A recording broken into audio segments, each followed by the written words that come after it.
I'm going to show you an alternative you can use to the magic circle when working in the round.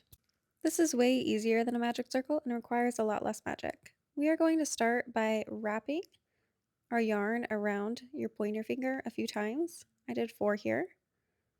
And then grab your crochet hook and just put it from the hook down through this yarn that you have wrapped around your finger.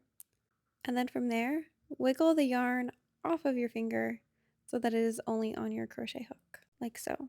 So the yarn should be loosely around your crochet hook, the same size as it was on your finger. Your loose yarn is pointing down here. Reach back and grab your working yarn.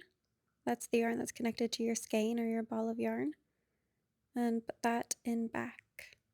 And then from there, yarn over and pull through, and you will chain as many as you need for whatever stitch you are going to work next.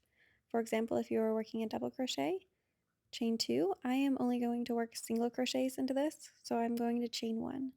And then from there you can start working your stitches into the circle. So I am going to single crochet all the way around the circle, and when you have worked the appropriate amount of stitches into your circle, you will grab this loose yarn right here, and from there you can pull it taut so you can have a closed ring. And that is a lot easier than a magic ring if you ask me.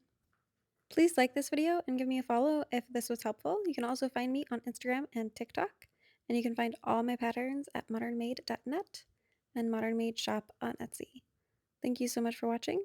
I'll see you next time.